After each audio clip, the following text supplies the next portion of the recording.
Hello student, good afternoon to everyone. Last class में हम लोग हीट के बारे में डिस्कशन कर रहे थे। आज हम हीट के नेक्स्ट पोर्शन को कंटिन्यू करने वाले हैं जिसका नाम है हीट ट्रांसफर। ठीक है, हीट में और हीट ट्रांसफर में क्या डिफरेंस है? हम हीट वाला ही चैप्टर पढ़ रहे हैं बच्चों, लेकिन ये उसी का नेक्स्ट पार्ट है हीट ट्रांसफर। हीट में क्या क्या था? अभी तक हम लोगों ने ये पढ़ा था कि हम कितने अमाउंट में किसी को हीट दे रहे हैं, यानी कितने कैलोरी किसी को हीट प्रोवाइड की जा रही है, कितने जूल एनर्जी दी जा रही है, वो सब चीजें हमने पढ़ी थी। हीट ट्रांसफर में हमारा टारगेट होता है कि किस रेट से हम किसी बॉडी को हीट दे रहे हैं, यानी कि 1 सेकंड में उसे कितनी हीट दे रहे हैं, 2 सेकंड में कितनी हीट दे रहे हैं, 1 घंटे में कितनी हीट प्रोवाइड करवा रहे हैं। उस रेट को जो पढ़ा जाता है वो पढ़ा जाता है हीट ट्रांसफर। यानी कि बेसिकली हीट ट्रांसफर में हम किस रेट से किसी को हीट प्रोवाइड करवा रहे हैं वो पढ़ा जाता है। क्या बात समझ में आती? अब यहाँ पर जो हीट ट्रांसफर के मोड है, यानी कि हमें ये तो पता है कि हीट क्या होती है कि भाई किसी भी जगह पर अगर टेम्परेचर में डिफरेंस आता है तो उस टेम्परेचर में डिफरेंस होने की वजह से हीट का फ्लो होता है, यानी कि एनर्जी का फ्लो होता है। बेसिकली उस एनर्जी को फिर हम हीट बोलते हैं। तो अलग अलग सब्सटेंस के अंदर जो हीट का फ्लो होने का प्रोसेस है उसे अलग अलग कैटेगरी में कैटेगराइज किया गया। उसी के अकॉर्डिंग यहाँ पर जो हीट ट्रांसफर है उसको 3 पार्ट में डिवाइड किया गया।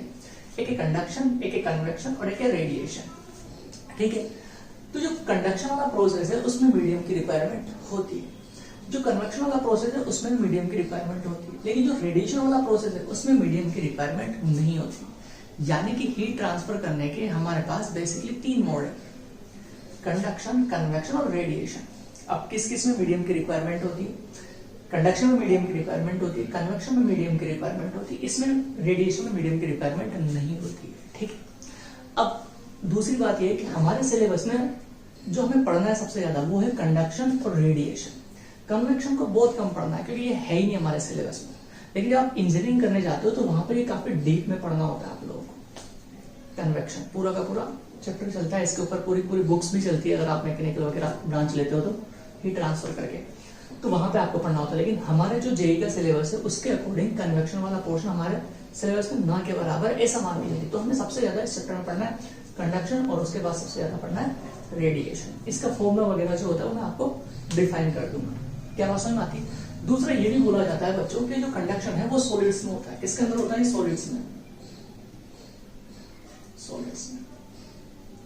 अगर मैं कन्वेक्शन की बात करूं तो ऐसा बोला जाता है कि जो कन्वेक्शन है वो लिक्विड्स में पाया जाता है, फ्लूइड में पाया जाता है। लिक्विड में लिख देता हूं, आप फ्लूइड भी लिख सकते हो, कोई दिक्कत नहीं। और ये सभी में पाया जाता है रेडिएशन। चाहे लिक्विड वैसे बोलते हैं कि गैस में पाया जाता है, सभी में, सभी की वजह से रेडिएशन हो सकता है। ठीक है, इस चीज को अब हमें इस चैप्टर में सबसे फर्स्ट पढ़ना है कंडक्शन के बारे में। पहले मैं आप लोगों को तीनों के बारे में थोड़ा थोड़ा बता देता हूँ कि कंडक्शन क्या चीज है, कन्वेक्शन क्या चीज है और रेडिएशन क्या चीज है। देखो,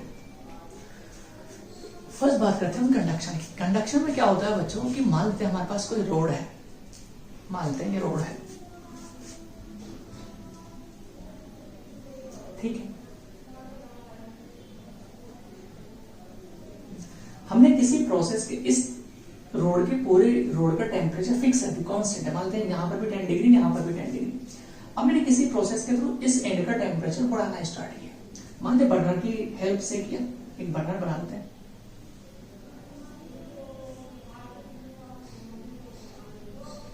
मान लेते हैं बर्नर है हमारे पास, इस बर्नर के थ्रू हमने इस एंड का टेम्परेचर बढ़ाना स्टार्ट किया। ठीक है, तो इसका टेम्परेचर 10 था दोनों जगह, अब हो गया यहाँ पे 50 डिग्री। तो हमें पता है इस एंड का टेम्परेचर तो 10 डिग्री रहने वाला है, बट इसका भी टेम्परेचर बढ़ेगा, लेकिन कुछ टाइम बाद बढ़ेगा, इतना हम जानते हैं। तो जैसे हमने यहाँ पे टेम्परेचर लगाया, यानी कि हीट देना स्टार्ट किया, तो इस एंड का टेम्परेचर बढ़ेगा, 50 डिग्री हो जाता है और ये मेंटेन रखता है 50 डिग्री। और इस एंड का टेम्परेचर है 10 डिग्री। तो अब होगा क्या, हमें पता है यहाँ पर टेम्परेचर ज्यादा और यहाँ पर टेम्परेचर कम है, तो टेम्परेचर डिफरेंस की वजह से इस एंड से इस एंड पर हीट का फ्लो होना स्टार्ट हो जाएगा। तो हीट का फ्लो इसमें कैसे होता है? मानते हैं यहाँ पर ये पार्टिकल्स है इस मीडियम में, ये ऐसे। तो होता क्या है कि ये जो पार्टिकल है, ये पार्टिकल अपने एनर्जी इसके पास वाले को देता है, फिर ये पास वाला पार्टिकल अपने पास वाले को देता है, ये वाला इसके पास वाले को देता है, ये इसके पास वाले को, ऐसे। हर एक पार्टिकल एनर्जी एक दूसरे पार्टिकल्स को देता जा रहा है। लेकिन सबसे इंपॉर्टेंट बात है कि जो पार्टिकल है ये अपनी पोजीशन छोड़ के यहां से यहां पर शिफ्ट नहीं होता, सिर्फ इसने वाइब्रेशन के थ्रू अपनी एनर्जीज को ट्रांसफर कर दी है। फिर इस वाले में भी वाइब्रेशन के थ्रू अपनी एनर्जीज को ट्रांसफर कर दी। फिर इसमें भी वाइब्रेशन के थ्रू एनर्जी इसको और याद रखना ये पूरी की पूरी एनर्जी ट्रांसफर कर देता है, लेकिन जब स्टेडी स्टेट में, स्टेडी स्टेट के बारे में भी हम बात करेंगे, लेकिन अगर स्टेडी स्टेट में नहीं है तो इधर से जितनी एनर्जी, जैसे मानते हैं ये वाला पार्टिकल है, इस वाले पार्टिकल ने इधर से जितनी एनर्जी ली उतनी एनर्जी इधर ले लेगा, कब? स्टेडी स्टेट में। लेकिन अगर स्टेडी स्टेट नहीं है तो जितनी एनर्जी इधर से लेगा हो सकता है उससे कम एनर्जी इधर प्रोवाइड कर पाए। ठीक है, तो कंडक्शन में क्या होगा, एक पार्टिकल दूसरे पार्टिकल को किस तरीके से एनर्जी देता है, ऐसे वाइब्रेशंस के थ्रू, लेकिन खुद अपनी जगह से मूव नहीं करता है। ठीक है, तो अगर सॉलिड्स में इस टाइप से कोई एनर्जी का ट्रांसफर हो कि एक मॉलिक्यूल्स या एक एटम अपने वाइब्रेशन के थ्रू अपने पास वाले एटम्स को, अपने पास वाले मॉलिक्यूल्स को एनर्जी देता है और इस तरीके से वो एनर्जी इस एंड से दूसरे एंड पर पहुंच जाती है, तो उसे हम बोलते हैं कंडक्शन। और ये किसमें पाया जाता है? सॉलिड्स में पाया जाता है।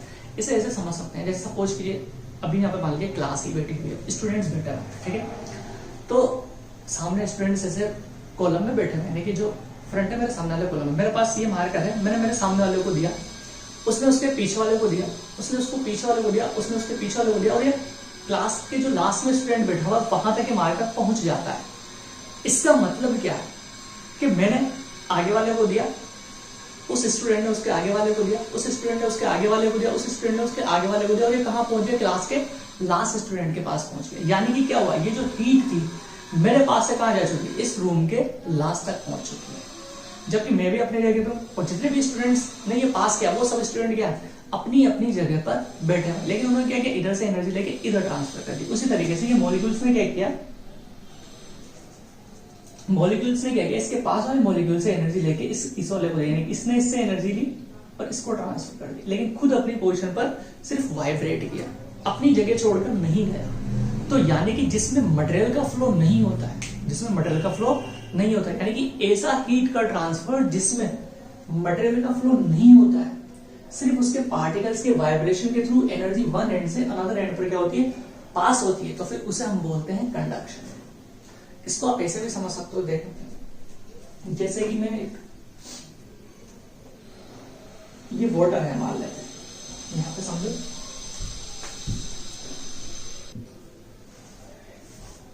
तो देखिए बच्चों, मान लेते हैं हमारे पास यहाँ पे एक कोई कंटेनर है या कोई पॉन्ड मान लीजिए, इसमें लिक्विड फिलअप है, ठीक,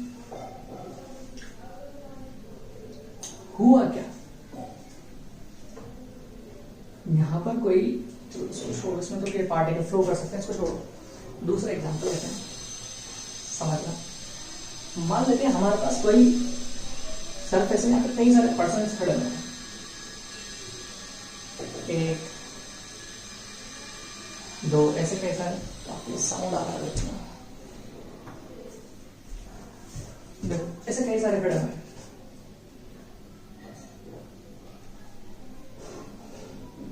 ऐसे, पर यहाँ पे फाइनली बॉल है।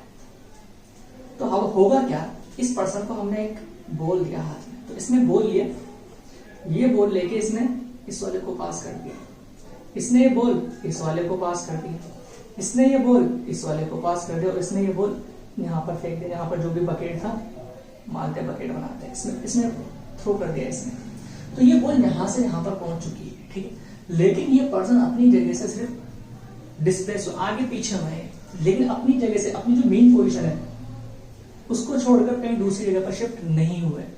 तो इस वजह से ये बॉल जो थी इस एंड से इस एंड पर पहुंच चुकी है, यानी कि जो हीट है उसका ट्रांसफर हो चुका है। अब इसमें मीडियम की रिक्वायरमेंट क्यों होती है समझ में। अगर सपोज कीजिए इस पूरी चेन के अंदर मैं किसी एक पर्सन को हटा देता हूं, ये यानी कि अब यहाँ पे मीडियम प्रेजेंट ही नहीं है, तो क्या ये बॉल यहाँ से यहाँ पहुंच पाएगी? नहीं पहुंच पाएगी, क्योंकि ये पर्सन की सिर्फ कैपेसिटी इतनी थी कि अपने पास वाले मॉलिक्यूल्स को एनर्जी दे पाए, इतनी एनर्जी नहीं थी कि यहाँ से यहाँ तक बॉल फेंक पाए, ठीक है। तो अगर हमने बीच वाले पर्सन को हटा दिया, यानी कि मीडियम को हटा दिया, मीडियम के पार्टिकल्स को हटा दिया, तो ये यहीं पर ब्रेक हो जाएगा, यानी कि ये जो बॉल थी वो यहाँ से नहीं पहुंच पाएगी, इसके आगे नहीं जा पाएगी।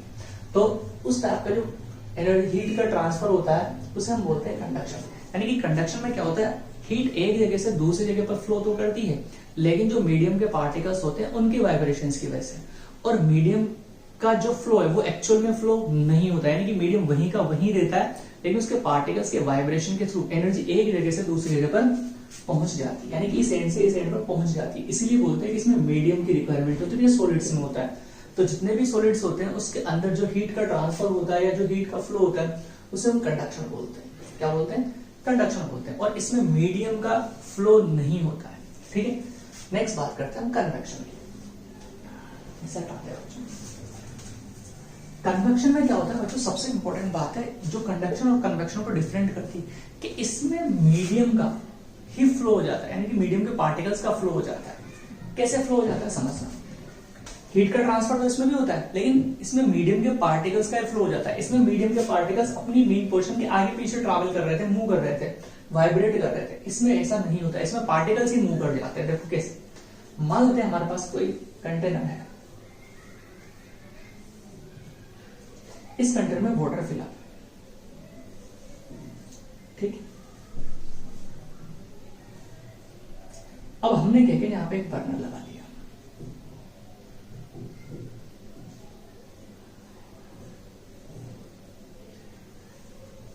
इसे बर्नर लगा दिया, मान लेते हैं, ठीक है। एक बर्नर लगा दिया, तो बर्नर लगाने से क्या होगा, ये जो वाटर के मॉलिक्यूल्स हैं, इनके यहाँ पर जो मॉलिक्यूल्स, इस एरिया में जो मॉलिक्यूल्स होंगे, इस एरिया में उनका टेम्परेचर ज्यादा होगा।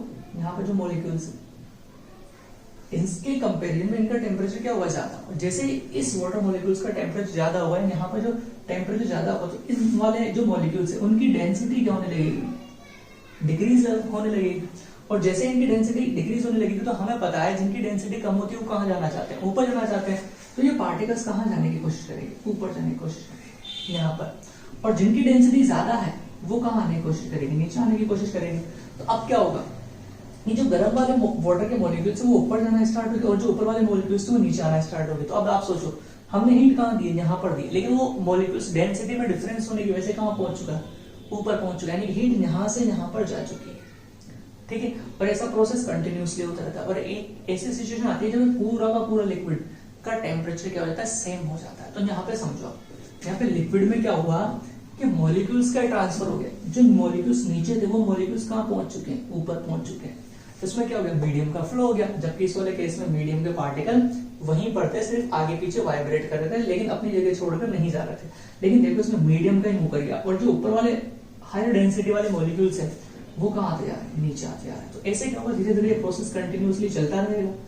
और एक ऐसी सिचुएशन आएगी जब सारा का सारा जो लिक्विड है हर एक की डेंसिटी सेम हो जाएगी और वो इक्वल लेवल पे वाटर जो भी एक इक्वल टेम्परेचर पे पहुंच जाएगा, यानी इक्वली सब तरफ से गर्म हो जाएगा और एक इक्वल टेम्परेचर अटेन कर लेगा, ठीक है। तो इस वाले केस में भी हीट का फ्लो हो रहा है।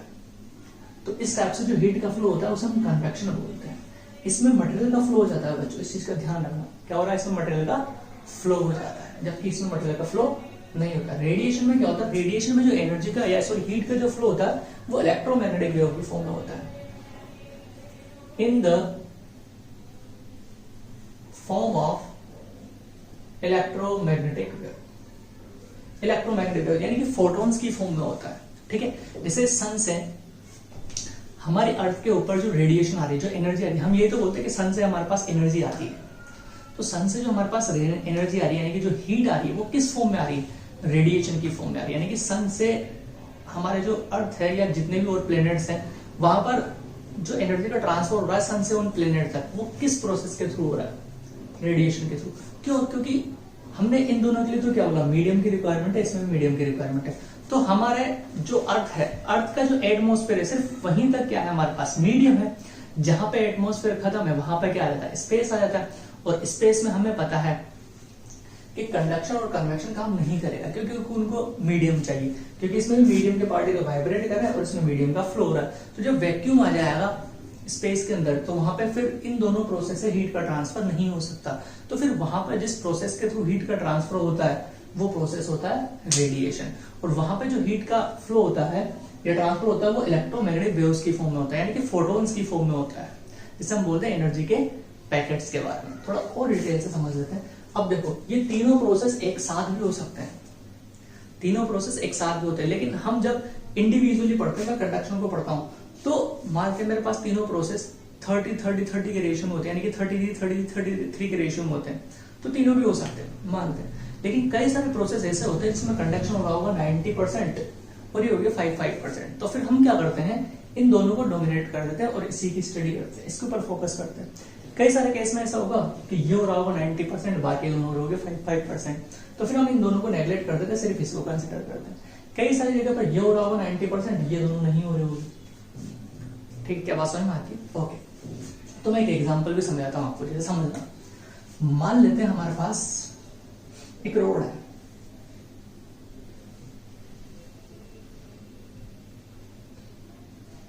ऐसा कुछ रोड है, ठीक है। इस रोड के इस एंड का टेम्परेचर है 100 डिग्री, इस वाली रोड का इस एंड का टेम्परेचर 10 डिग्री। क्लियर है? यहां पर एयर है। मानते इस पूरी रोड को हमने एक फिक्स जो इसका टेम्परेचर को मेंटेन करता है इसके बीच में रखा, ठीक है। यहां पर है तो हमें पता है इस एंड से इस एंड पर हीट का फ्लो होगा ऐसे। इसको ऐसे समझाओ, बनाओ बच्चों, ताकि आपको बहुत अच्छे से क्लियर होगा।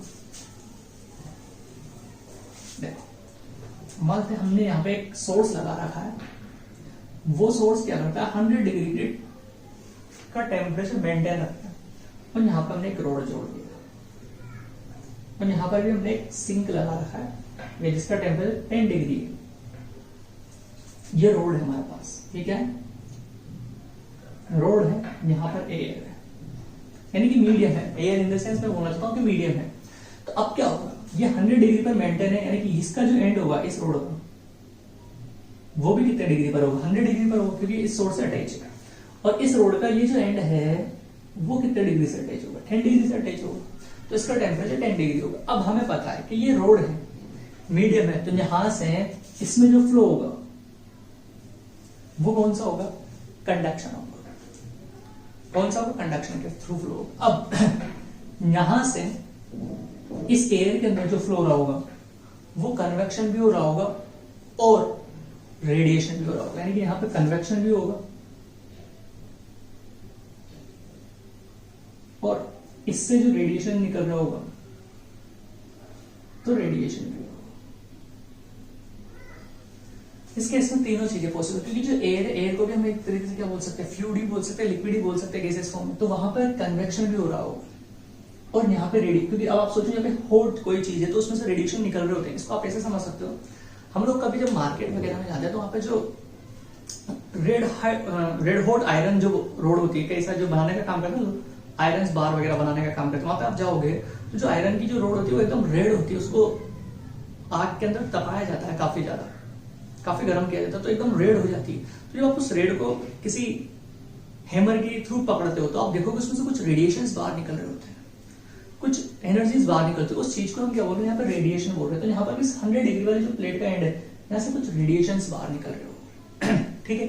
तो इस वाले केस में तीनों प्रोसेस हो रहे हैं। रोड के थ्रू जो हो रहा है वो कंडक्शन हो रहा है, एयर में जो हो रहा है वो कन्वेक्शन हो रहा है, और यहाँ पे से कुछ रेडिएशन जो बाहर निकल रहे हैं वो रेडिएशन के थ्रू हीट का ट्रांसफर हो रहा है।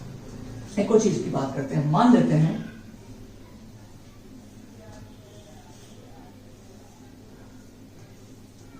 यहां पर हमने वैक्यूम कर दिया,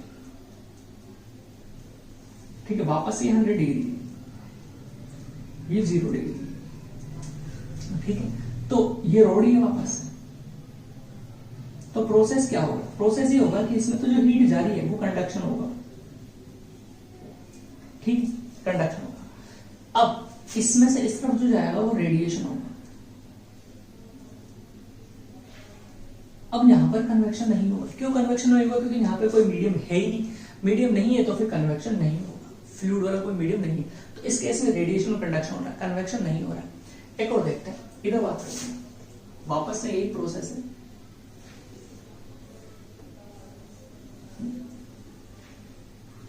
मानते हैं ये 100 डिग्री सेंटीग्रेड है, ये 0 डिग्री सेंटीग्रेड है, कोई रोड नहीं लगी हुई, लेकिन यहाँ पर वापस से एयर है या कोई मीडियम है, तो अब क्या होगा, अब यहां पर रेडिएशन भी होगा और कन्वेक्शन भी होगा, लेकिन अब यहां पे कंडक्शन नहीं होगा क्योंकि कोई रोड नहीं है। क्या बात समझ पा रहे हो? तो इस तरीके से हर प्रोसेस हो सकता है जहां पर कंडक्शन और रेडिएशन हो लेकिन कन्वेक्शन ना हो। इस वाले केस में देखो कन्वेक्शन हो रहा है, रेडिएशन हो रहा है, कंडक्शन नहीं हो रहा है। इस वाले केस में तीनों चीजें हो रही है, तो पॉसिबिलिटीज अलग अलग हो सकती है। तो इस चीज को समझना बच्चों कि इसमें जो होता है कंडक्शन के अंदर मीडियम के जो पार्टिकल्स है उनके सिर्फ वाइब्रेशंस की वजह से एनर्जी ट्रांसफर होती है एक एंड से दूसरे एंड पर। इसमें खुद मीडियम के जो पार्टिकल्स होते हैं कन्वेक्शन के अंदर, मीडियम के जो पार्टिकल्स वो खुद फ्लो हो जाते हैं, ठीक है, यानी कि अपने प्लेस से डिस्प्लेस हो जाते हैं, यानी कि इसमें मीडियम ही क्या हो जाता है, डिस्प्लेस हो जाता है अपनी जगह से, यानी कि पार्टिकल्स डिस्प्लेस हो जाते हैं, ठीक है, अपनी मेन पोर्शन को छोड़ के। और रेडिएशन में मीडियम की कोई जरूरत है ही, ये तो वैक्यूम में भी चल सकती है, क्योंकि क्या ये इलेक्ट्रोमैग्नेटिक वेव्स है। इलेक्ट्रोमैग्नेटिक वेव के बारे में आप लोग शायद थोड़ा बहुत जानते होंगे, आपने अगर 12th में स्टार्ट कर दिया हो, तो अगर नहीं जानते तो मैं बताता हूँ। जैसे कि आप लोग रेडियो वेव, माइक्रोवेव, ठीक है, विजिबल रीजन की जो बात करते हैं, एक्सरे वगैरह जो हम करवाते हैं, वो सब क्या होती है, इलेक्ट्रोमैग्नेटिक वेव्स होती है। क्योंकि आपको पता है हम जब एक्सरे करवाए जाते हैं तो कुछ एनर्जी हमारे ऊपर गिराई जाती है, लेकिन हमें वो दिखाई नहीं देती, लेकिन उसका एक फोटो बन जाता है, ठीक है। तो वही चीज है यहाँ पे, सन से जो लाइट आती है वो भी क्या है, इलेक्ट्रोमैग्नेटिक वेव्स ही है। सन से जो लाइट आती है, अब देखो हम खुद छत पे जाकर खड़े हो जाते हैं धूप में, तो कुछ टाइम बाद हमारी बॉडी क्या होगी, गर्म हो जाती है। इसका मतलब क्या है, सन से कुछ लाइट आ रही है, जो एनर्जी आ रही है, ठीक है, उससे ही तो हमारा बॉडी का टेम्परेचर क्या हो रहा है, इंक्रीज हो रहा है। अब वो जो एनर्जी आ रही है जिस फॉर्म में आ रही है, वो इलेक्ट्रोमैग्नेटिक वेव की फॉर्म में आ रही है, ठीक है। तो आई होप आप लोगों को थोड़ा बहुत इसका समझ में आया होगा। अब हमें इसमें सबसे फर्स्ट जो टॉपिक पढ़ना है वो पढ़ना है कंडक्शन। तो नेक्स्ट टॉपिक हम पढ़ते हैं कंडक्शन।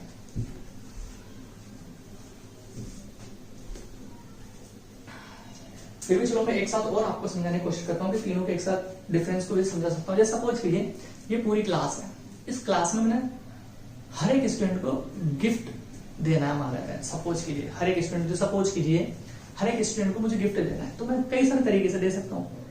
क्लास में हर जगह पे स्टूडेंट बैठे हुए, मैं मीडियम हूँ, जो मान लो मैं मीडियम का काम कर रहा हूँ, ठीक है, मुझे गिफ्ट देना हर क्लास में हर एक स्टूडेंट को, ठीक है, क्योंकि आप सभी पढ़ने वाले बच्चे हो, तो आप सबने टॉप किया तो आप सबको गिफ्ट देना मान लेते हैं।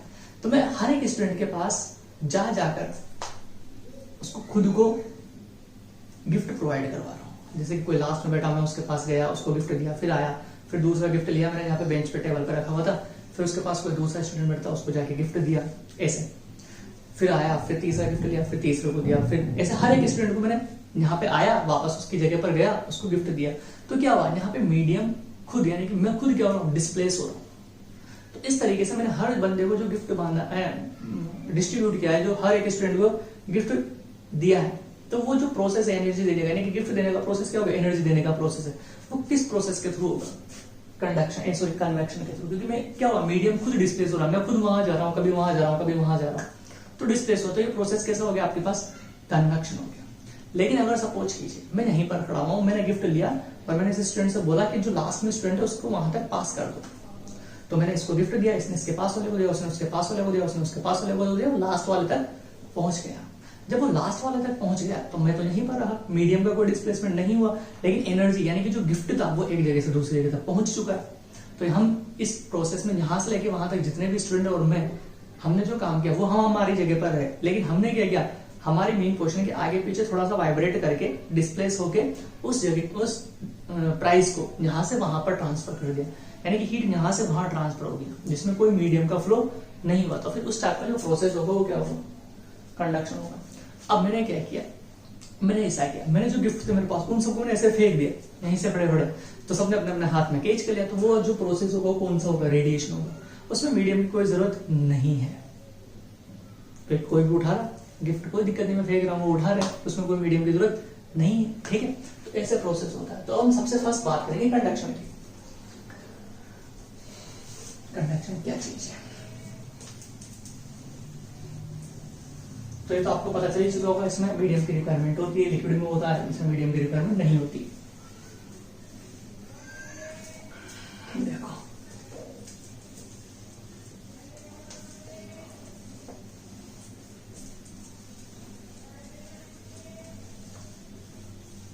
और सबसे इंपॉर्टेंट बात है बच्चों इस चैप्टर की कि जो हीट ट्रांसफर वाला पोर्शन, इसमें से हर साल क्वेश्चन आता है, जेई हो या फिर एडवांस हो, हर साल से सवाल आता है। तो सबसे फर्स्ट हम बात करेंगे कंडक्शन की।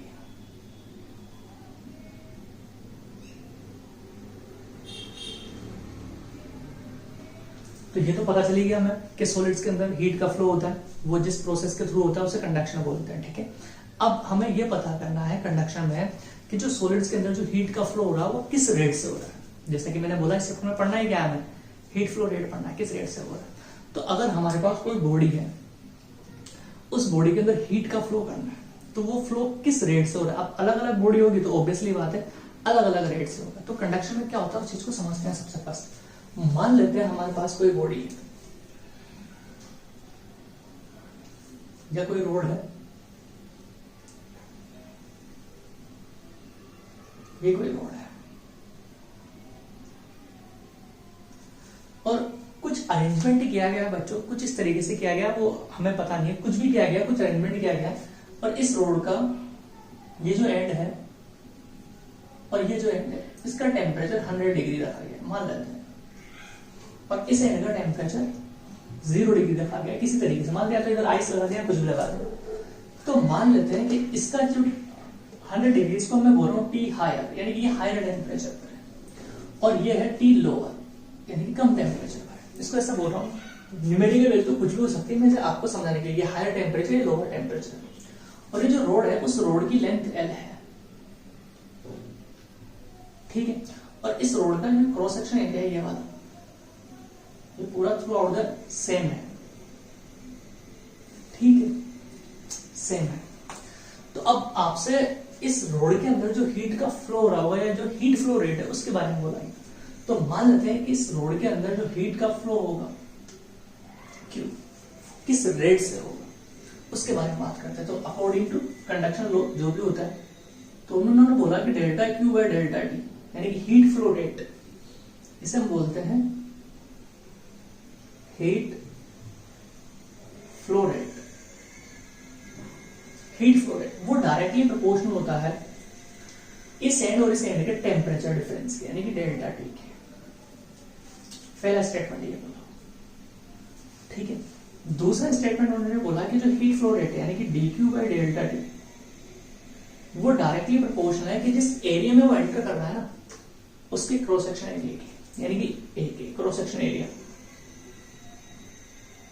क्रॉस सेक्शन एरिया इसके डायरेक्टली प्रोपोर्शनल है। थर्ड उन्होंने बोला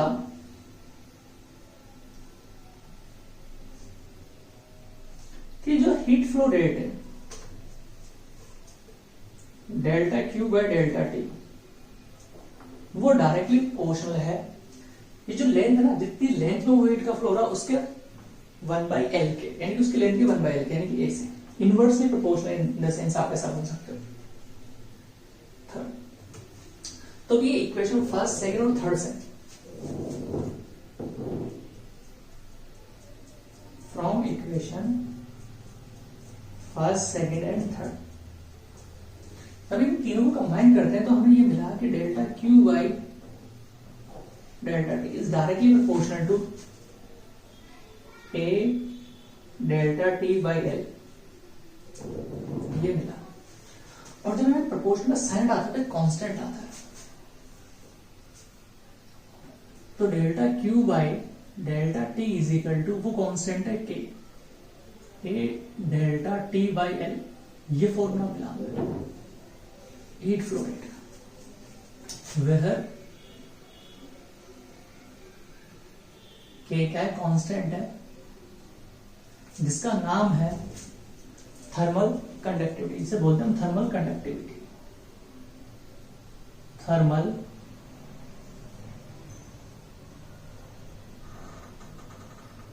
कंडक्टिविटी। कई बार बच्चों आपसे इस थर्मल कंडक्टिविटी की यूनिट पूछी जाती है, क्या पूछी जाती है, इसकी यूनिट पूछी जाती है, तो इसकी यूनिट आप आसानी से लिख सकते हो, यूनिट।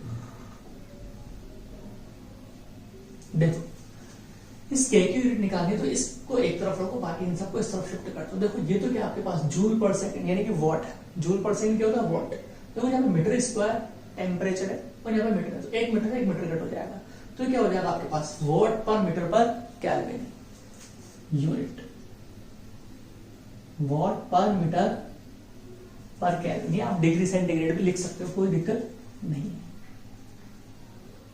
ये यूनिट हो जाएगी। ये कई बार पूछा जाता है बच्चों आपसे, ये फॉर्मूला बोला। इसको आप ऐसे भी कंपेयर कर सकते हो बच्चों, जैसे आप लोगों ने शायद अगर 12th क्लास में करंट इलेक्ट्रिसिटी पढ़ ली हो, तो एक वायर है वहां पे एक रेजिस्टेंस लगा हुआ है, ठीक है, आर, तो इसके इस एंड का वोल्टेज मान लेते हैं V1 है और इस वाले का पोटेंशियल V2 है। इसमें अगर करंट आई फ्लो हो रहा है तो आप क्या लिखते हो कि आई जो है वो डायरेक्टली प्रोपोर्शनल होता है इसके पोटेंशियल डिफरेंस के, यानी कि V2 माइनस V1 के। होता नहीं होता। तो इस आई को आप क्या लिख सकते हो, dq बाई dt, यानी कि चार्ज फ्लो रेट। तो इसमें भी बच्चों कुछ इसी तरीके से देखो, यहां पे जो काम करंट का है इस रोड के अंदर, वही काम किसका, हीट का है। कि इसके अंदर कौन फ्लो हो रहा है, वायर के अंदर करंट फ्लो हो रहा है, इसके अंदर कौन फ्लो हो रहा है, चार्ज फ्लो हो रहा है। तो ये जो करंट वो क्या है, चार्ज फ्लो। सॉरी मैंने उल्टा बोल दिया बच्चों, यहाँ पे जो Q है वो हीट है, यहाँ पे जो आ रही है वो करंट है, और जो करंट है उसको क्या बोल सकते हैं हम, चार्ज फ्लो रेट, उसे आई बोलते हैं। तो यहाँ पे जो हीट फ्लो रेट है और यहाँ पे जो करंट है वो क्या हो जाता है, सेम हो जाता है। ठीक है, बाय डेफिनेशन से। फिजिकली मीनिंग उनका अलग अलग है, ये करंट अलग चीज है, हीट फ्लो रेट अलग चीज है। ठीक है, लेकिन इनको अगर हम कंपेयर करते हैं तो इनके जो एक दूसरे से हम रिप्लेस कर सकते हैं, एक दूसरे कंपेयर करते हैं तो एक दूसरे के समान हम मान सकते हैं कि ऐसा ही प्रोसेस जहां पे होता है तो वैसा ही प्रोसेस यहाँ पर हो रहा होगा। तो देखो यहाँ पे dq by dt is directly proportional to voltage difference है ना। उसी तरीके से अगर आप यहाँ पे देखोगे तो dq by dt यानी कि heat flow rate is directly proportional to temperature difference. होगा कि नहीं होगा, क्या बात समझ में आती है। यहाँ पर फिर क्या होता है, रेजिस्टेंस के इनवर्सली प्रोपोर्शनल होता है। तो अगर मैं इस वाली चीज को कन्वर्ट करना चाहूँ आई की फॉर्म में, किसकी फॉर्म में, आई की फॉर्म में, तो ये सबसे पहले तो फॉर्मूला बन के आता है हमारा। इससे हम लिख सकते हैं I is equal to KA delta T by L। तो यहां पे हम एक और चीज लिख सकते हैं, delta T upon L by K। ये आई क्या है, यहाँ पे हीट फ्लो रेट है। ऐसा इसलिए बोल रहा हूं क्योंकि बच्चों ये I is equal to dq by dt में यहां पे से क्या लिख सकता हूं,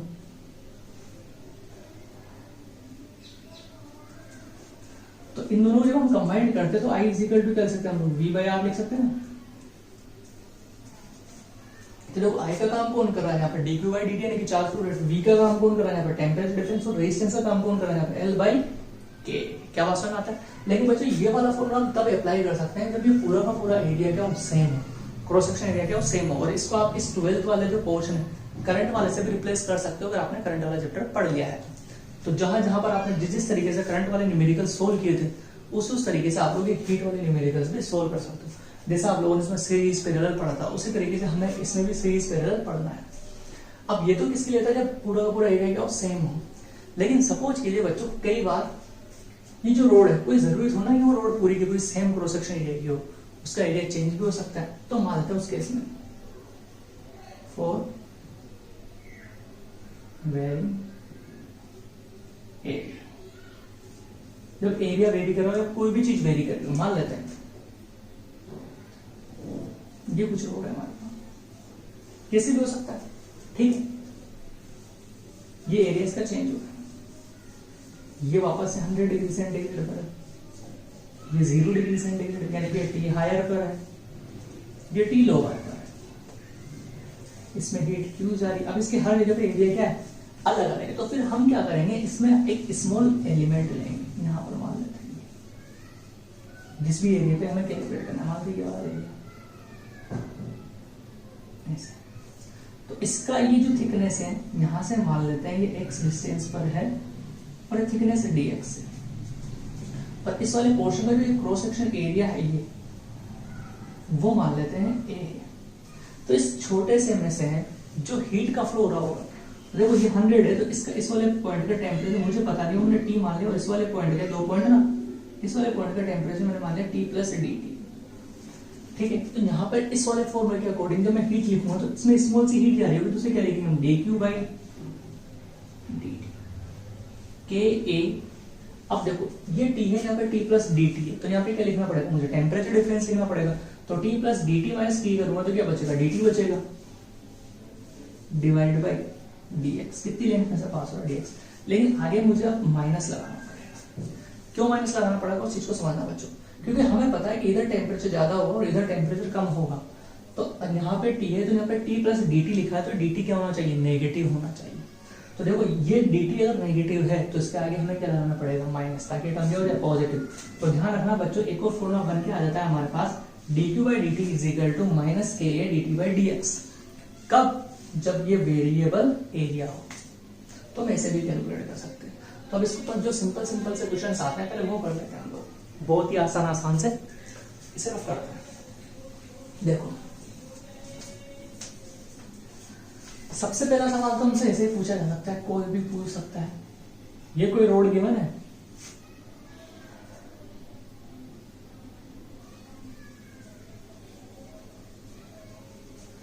इस रोड का एरिया हमें गिवन है, मान लेते हैं ए इज इक्वल टू में दिया 1 मीटर स्क्वायर, इसकी लेंथ भी मानते हैं 1 मीटर दी, के इज इक्वल टू मानते 5 वॉट पर मीटर पर डिग्री सेंटीग्रेड दिया हुआ है। ये वाला एंड का टेम्परेचर में 100 डिग्री दिया हुआ है, इस वाले का टेम्परेचर में 20 डिग्री सेंटीग्रेड दिया हुआ है। तो हमसे पूछा गया इसमें हीट फ्लो रेट बताओ, फाइंड आउट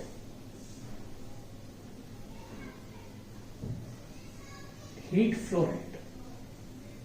कर सकते हैं, बहुत ही आसान है। तो सिंपली में क्या करना है, फॉर्मूला अप्लाई करना है। तो फॉर्मूला क्या है, D q by sorry constant है तो क्या लिखेंगे, delta q by delta T, ये होगा हीट फ्लो रेट, के A delta t by L होगा।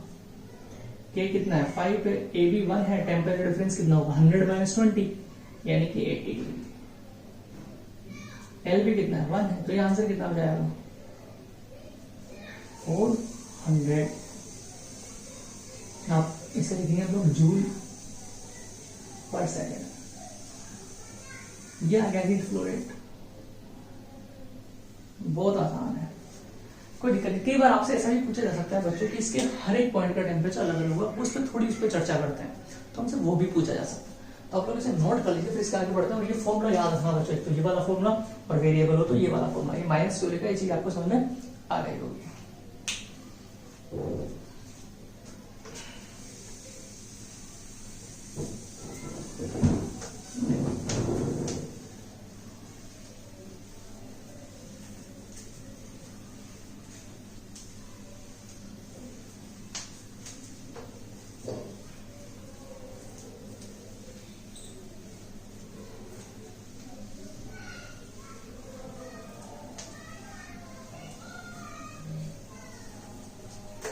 अब हम इस रोड के ऊपर जो टेम्परेचर का डिस्ट्रीब्यूशन है उसके ऊपर थोड़ी चर्चा कर लेते हैं। अभी हमने जो फॉर्मूला लिखा बच्चों, एक चीज d q by d t is equal to minus का k A d t by d x, ठीक है। तो यहां पर ये जो टर्म आई थी हमारे पास, इसको एक नाम देते हैं टेम्परेचर ग्रेडियंट। क्या बोलते हैं इसको, टेम्परेचर ग्रेडियंट, टेम्परेचर ग्रेडियंट बोलते हैं इसको, ठीक है। ओके, अब हम बात करेंगे जो रोड के अंदर जो टेम्परेचर उसके बारे में, ठीक है। मान लेते हैं बच्चों हमारे पास कुछ इस तरीके से अरेंजमेंट है, थोड़ा समझते हैं।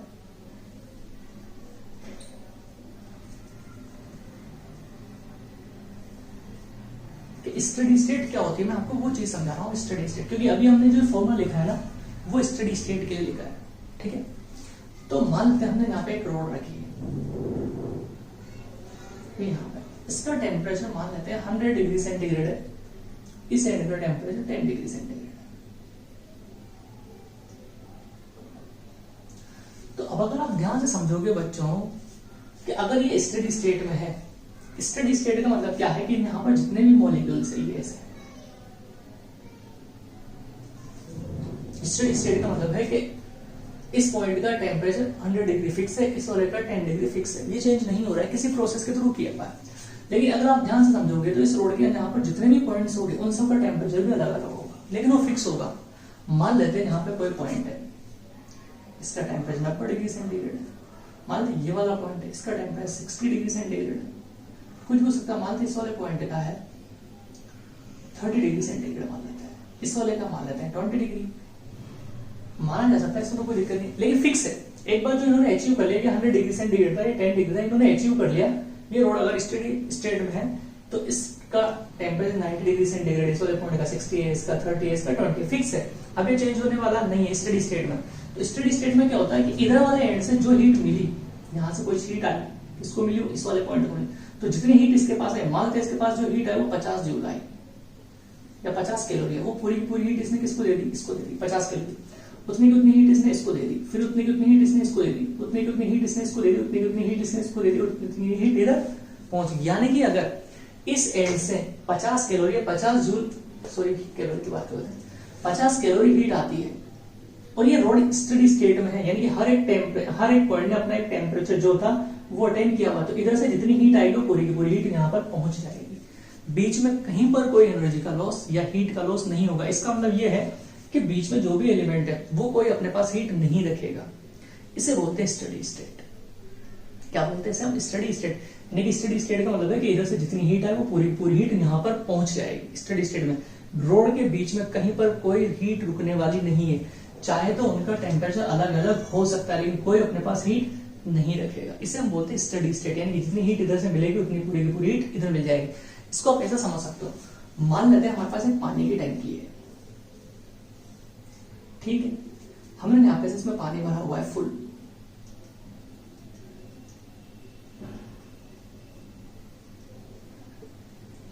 और यहाँ पे एक ड्रिल कर दिया बॉटम पे, यहाँ पे से पानी भरा हुआ है, यानी कि इनपुट है, भरा हुआ है, ये टंकी कंटेनर पानी से फुल भरा हुआ है।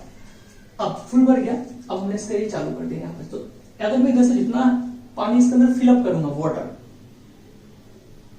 अगर ये पूरा का पूरा भरा हुआ है तो जितना वाटर यहाँ पे से फिलअप किया जाएगा उतना वाटर यहाँ पे से बाहर आ जाए। यानी कि अगर आप इधर से 1 केजी वाटर अंदर डालते तो 1 केजी यहाँ से बाहर निकलेगा। क्यों? क्योंकि ये जो कंटेनर है वो कंटेनर का वॉल्यूम फुल फिलअप है, ठीक है, यानी कि फिलअप है, उसको कोई ज्यादा एक्स्ट्रा वाटर की अब जरूरत नहीं है। तो जितना वाटर आप इधर से एंटर करोगे उतना वाटर इधर से निकल जाएगा, यानी कि इसके पास कुछ लेने वाला नहीं। तो हम बोल सकते हैं कि कंटेनर भी क्या है? स्टेडी स्टेट में। उसी तरीके से ये है कि इधर से जितनी हीट मिलेगी उतनी पूरी की पूरी हीट यहाँ पर पहुंच जाएगी। वो स्टेडी स्टेट की कंडीशन, यानी कि बीच में हर एक पार्टिकल का, इस रोड के हर एक पार्टिकल्स का टेम्परेचर अलग अलग है लेकिन फिर वो हीट नहीं रख रहा है। लेकिन इसके पहले वाला जो प्रोसेस होता है स्टेडी स्टेट से पहले वाला प्रोसेस, वो क्या होता है समझना। इसे कंटेनर के थ्रू समझाता हूं, फिर इसके थ्रू समझाएंगे। मान लेते हैं हमारे पास एक कंटेनर है, इनिशियल वाली बात कर रहा हूँ, स्टेडी स्टेट से पहले। स्टेडी स्टेट का मतलब तो पूरा भर चुका है, उसके बाद आप जितना भी वाटर दे रहे हो बाहर निकल रहा है। यहाँ पे स्टेडी स्टेट आने के बाद आप इधर से जितनी भी हीट दे रहे हो पूरी पूरी हीट आपको यहाँ मिल रही है। लेकिन स्टेडी स्टेट से पहले की बात करते हैं इसमें। अब मैंने यहाँ पे वाटर को फिलअप करना स्टार्ट किया, इस कंटेनर को फिलअप करना स्टार्ट किया किससे? वाटर से, ठीक है।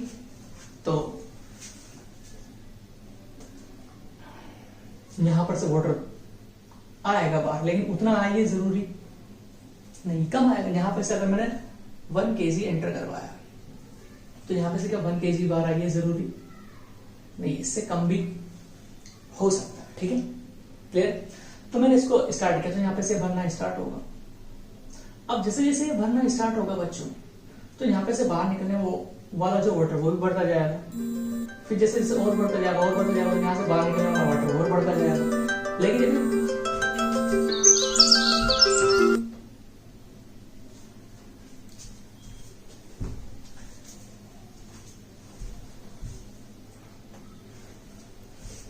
लेकिन जब बच्चों पूरा का पूरा कंप्लीटली फिलअप हो जाएगा, अब क्या होगा? यानी कि अभी स्टेडी स्टेट में आ चुका है। स्टेडी स्टेट में आने से पहले यहाँ पे वाटर का जो बाहर निकल रहा था वो कम निकल रहा था, फिर और बढ़ा तो थोड़ा और बढ़ा, लेवल बढ़ा तो मतलब बाहर निकलने वाला वाटर और बढ़ा, थोड़ा लेवल और बढ़ा तो बाहर निकलने वाला वाटर और बढ़ा। जब ये कंप्लीटली फिलअप हो गया तो यहाँ पे सब आप जितना वाटर एंटर करवाओगे उतना वाटर आपको यहाँ पर मिल जाएगा। तो यानी कि स्टेडी स्टेट से पहले तो क्या करता है, ये कुछ एनर्जी यानी कि जो वाटर यहाँ से आता अपने पास रख रहा था और उसका कुछ पोर्शन ही बाहर भेज रहा था, यानी कि कुछ अपने पास रख रहा था कुछ बाहर भेज रहा था। जब ये कंप्लीटली फिलअप हो गया तो जितना वाटर यहाँ से एंटर किया उतना ही वाटर यहाँ पे बाहर मिल गया। तो रोड के अंदर भी ऐसे होता है। मान लेते हैं कि स्टेडी स्टेट से पहले की कंडीशन की बात करते हैं, ये तो हमारे पास मानते हैं 100 डिग्री है,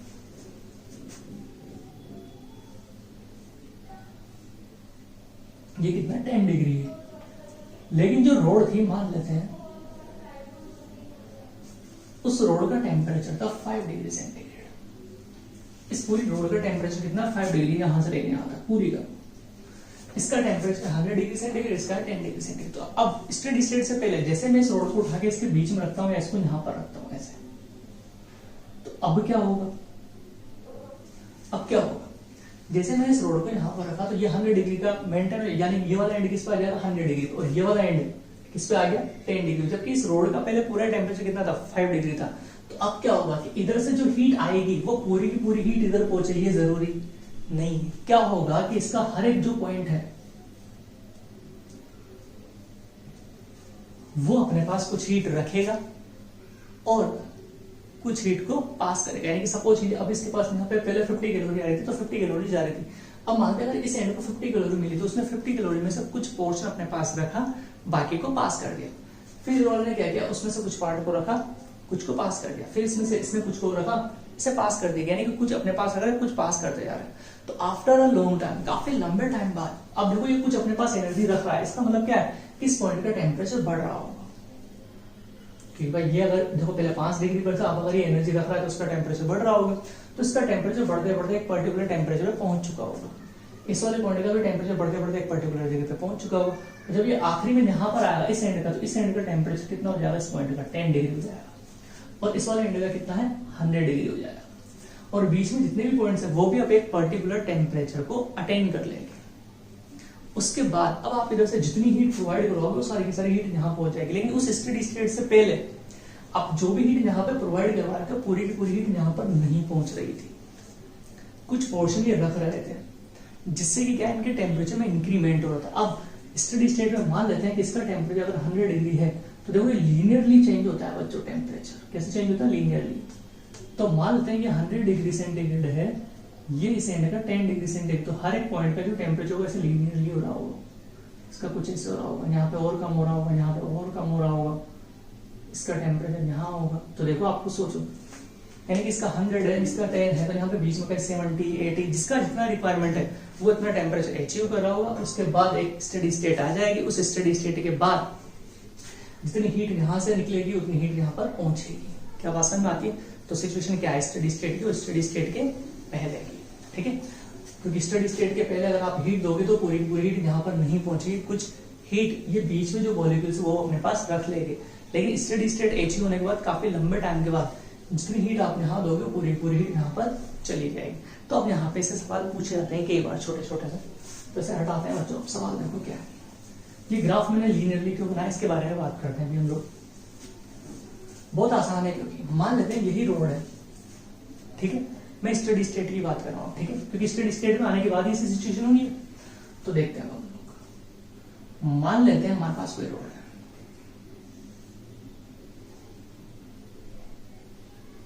कोई दिक्कत नहीं। इस रोड की लेंथ है L, इसका टेम्परेचर है T हायर। T हायर का समझिए कुछ भी हो सकता है, उसका टेम्परेचर T लोअर है। अब हमें पता है कि यहाँ पे T हायर है, T लोअर है, तो यहाँ पे बीच में हर एक पॉइंट का टेम्परेचर क्या होगा, अलग अलग होगा। अभी हमने सीखा स्टडी स्टेट का। तो हमसे पूछा गया कि मान लेते हैं यहाँ पे कोई पॉइंट है, यहां से x डिस्टेंस, उस पॉइंट का टेम्परेचर हमसे बोला गया T है। x डिस्टेंस, अब वो x कुछ भी हो सकता है, तो हर एक पॉइंट का टेम्परेचर मिल जाएगा। तो हमसे ये पूछा गया find out the temperature T, find out temperature T। ये टेम्परेचर T पूछा गया यहाँ से x डिस्टेंस पर। तो अभी मैंने क्या सिखाया बच्चों आपको, मैंने आपको ये सिखाया कि अगर ये स्टडी स्टेट में है तो जितनी हीट आप यहां से दोगे वो पूरी की पूरी हीट यहां पर मिलेगी। तो अभी हमने मान के चल रहे हैं कि स्टडी स्टेट में, इन स्टडी स्टेट, अगर ये स्टडी स्टेट में है बच्चों, तो यहां से लेके यहां तक जितनी हीट जा रही होगी या फिर यहां से यहां तक जितनी हीट जा रही होगी वो क्या होगी, सेम होगी। भाई हीट अलग अलग नहीं होगी, क्योंकि स्टडी स्टेट में मैंने क्या बोला, बीच में कहीं पर भी कोई हीट नहीं रुक रही है। यानी कि अगर मैं बात करूं, ये इतना सा पोर्शन ले लेते हैं, तो यहां से यहां तक अगर 50 कैलोरी आ रही है, तो इस इतने से इतने पार्ट में भी कितनी क्रॉस हो रही होगी, 50 कैलोरी हो रही होगी। या इतने से पार्ट में भी कितनी क्रॉस हो रही होगी, 50 कैलोरी। और इस पूरी रोड की भी बात करूं तो भी उसमें से कितनी क्रॉस हो रही है, 50 कैलोरी क्रॉस हो रही है। हर एक एलिमेंट ले लो, छोटे छोटे पार्ट्स ले लो, उसमें से 50 कैलोरी हो रही है, तो पूरी रोड में से भी कितनी हो रही है, 50 कैलोरी होगी। वहां पे कोई एनर्जी का लॉस नहीं हो रहा है। तो अगर हमें ये टेम्परेचर कैलकुलेट करना है बच्चों, तो मान लेते हैं कि इस पूरी में जो हीट का फ्लो है, यानी कि dQ/dt,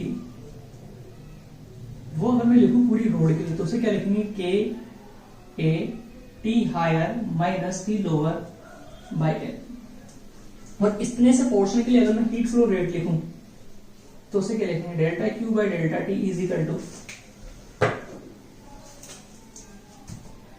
K A, यहां का टेम्परेचर कितना है, T minus T higher divided by X, equivalent X। अब जितना हीट फ्लो रेट पूरी रोड में हो रहा है उतना हीट फ्लो रेट यहाँ से भी हो रहा होगा, तो ये हीट फ्लो रेट और हीट फ्लो रेट क्या होना चाहिए, सेम होना चाहिए। अगर ये सेम होना चाहिए तो हम क्या लिख सकते हैं बच्चों, इसकी जगह पर ये लिख सकते हैं इक्वल टू, देखो क्योंकि जगह का हमें बच्चों इसलिए मैं यही लिख रहा हूँ, ये वाली वैल्यू यहाँ लिख सकता हूँ, इसी की तो इक्वल है, तो के ए अपॉन एक्स, इससे हटाते हैं तो हम लोग होगा कि नहीं, ये इसके बराबर, ये इसके बराबर, तो ये इसके बराबर होगा, तो हमने इक्वल कर दिया। तो अब हमें क्या चाहिए, यहाँ पे से टी तो चाहिए, तो अगर आप ध्यान से समझोगे तो के ए से के ए कट हो गया, क्रॉस मल्टीप्लाई कर देते हैं, तो x t higher t lower into x t into l minus t higher into l, ठीक है। तो हमें क्या निकालना है, टी निकालना है। तो ध्यान समझना, इसको डायरेक्ट कैसे लिख रहा हूं, तो x यहां पे मैं कॉमन लेके t higher minus t lower is equal to, यहां पे से लिख सकते हैं हम लोग टी एल माइनस, इसे हटा रहा हूं बच्चों में, जगह थोड़ी कम है, देखो तो ये अरेंजमेंट मेरे पास आ जाएगा, t into l is equal to t higher into l plus t higher minus t lower into x, l से पूरे को डिवाइड कर देते हैं, तो t is equal to t higher, सही तो क्या ना बच्चों, कोई गलत तो नहीं किया, नहीं किया, कोई दिक्कत नहीं है, सॉरी मैंने यहाँ पे उल्टा लिख दिया बच्चों, देखो मैंने हायर माइनस टी लोअर लिखा था, तो इसमें भी क्या आना चाहिए, टी हायर माइनस टी आना चाहिए, तो यहाँ पे आएगा टी आएगा, तो यहाँ पे आएगा टी हायर, यहाँ पे टी, यहाँ पे टी हायर, यहाँ पे टी, तो मैं रेफर करके कोई दिक्कत नहीं बच्चों, तो मैं टी एल को इस तरफ लेता हूँ, टी हायर माइनस हो जाएगा, कोई दिक्कत नहीं, यहाँ पे माइनस कर लूँ, अब सही है, फिर देखो टी लोअर को मैं इस तरफ लाऊंगा, इसको सब ले जाऊंगा तो माइनस हो जाएगा, तो इस एल से पूरे को डिवाइड कर देंगे, t higher minus t lower x by l, ये टेम्परेचर का फंक्शन आ जाएगा हमारे पास। अगर आप ध्यान समझोगे तो अगर मैं इसे वाई डायरेक्शन में लिखना चाहूँ तो ये सी माइनस कर, ये पूरा का पूरा क्या हो जाएगा, एम इंटू एक्स, और आप ध्यान से समझो तो ये एक स्ट्रेट लाइन है हमारे पास, कैसे लाइन है, एक स्ट्रेट लाइन है, और स्ट्रेट लाइन है तो इसका ग्राफ हम लोग कैलकुलेट कर सकते हैं, इसे हटाना होगा, देखो तो अगर मैं यहाँ से इस टी का ग्राफ बनाना चाहूँ, यहाँ से लेके यहाँ तक, तो स्ट्रेट लाइन आएगा, देखो y is equal to c minus m x, जिसका स्लोप नेगेटिव होने वाला है, तो ग्राफ कैसे आएगा,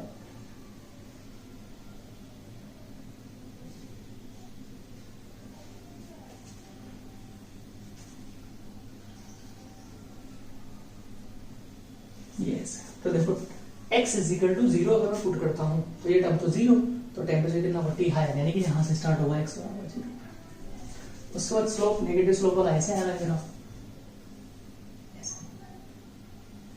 और जब x is equal to l हो जाएगा तो ये टेम्परेचर टी लोअर हो जाएगा, और यहाँ पे टेम्परेचर टी हायर हो जाएगा, तो ये ग्राफ आएगा बच्चों हमारे पास, किसके लिए, टेम्परेचर के लिए, कि स्ट्रेट लाइन में जो टेम्परेचर हम यहाँ से यहाँ तक डिक्रीज कर, देखो मैंने उसी तरीके से लिया है, मैंने एक सीक्वेंस में नहीं लिखा है कि टेम्परेचर यहाँ से लेके यहाँ तक कुछ ऐसे डिक्रीज होता है बच्चों, तो इस चीज का ध्यान रखना, और हमसे किसी भी पौधे का टेम्परेचर पूछे तो हम कैलकुलेट कर सकते हैं,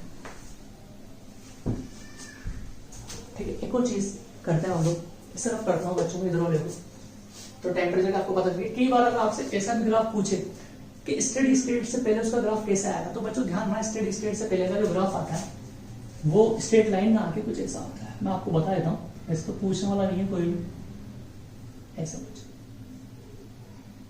थोड़ा सा कर्व्ड आता है, कैसा आता है, कुछ कर्व्ड आता है, कर्व्ड क्यों आता है वो भी आप लोगों को पता चल जाएगा, अगर आप थोड़ा सा ध्यान से समझोगे तो, ट्राई करना, अगर ना है तो मुझसे पूछना, मैं आपको एक्सप्लेन कर दूंगा, ठीक है। इसे हटाते हैं,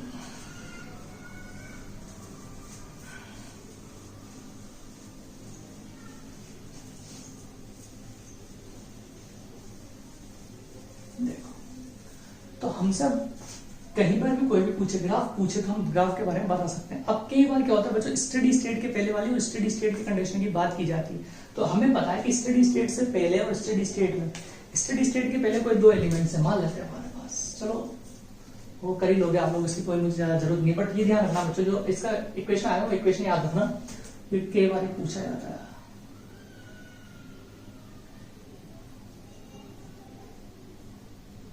एक्स, तो अब आप किसी भी पॉइंट का स्टेडी स्टेट के बाद किसी भी पॉइंट का टेम्परेचर पूछे तो आप बता सकते हो एक्स को पुट करके, ठीक है। अब इसी में बच्चों में कई सारे और भी पढ़ने हैं, तो अभी हमने जो रोड सीखा था उस रोड के बारे में हमने पता किया कि उसके हर एक पॉइंट का टेम्परेचर अलग अलग होता है, ठीक है। दूसरी बात हमने ये सीखा कि रोड में जो हीट का फ्लो होता है वो किस तरीके से होता है, उसका फॉर्मूला होता है KA delta T upon L होता है, ठीक है। उसके बाद अगर यूनिफॉर्म रोड हो तो जो फॉर्मूला मैंने बोला वही होता है, अगर यूनिफॉर्म एरिया ना हो तो फिर उसे हम dQ/dt की फॉर्म में कैलकुलेट करते हैं। अब हम इसमें पढ़ने वाले हैं बच्चों, ये हमने एक ही रोड के लिए बात किया, अब रोड के कॉम्बिनेशन की बात करने वाले हैं कि सीरीज कॉम्बिनेशन और पैरेलल कॉम्बिनेशन, तो उसको हम लोग नेक्स्ट लेक्चर से कंटिन्यू करेंगे।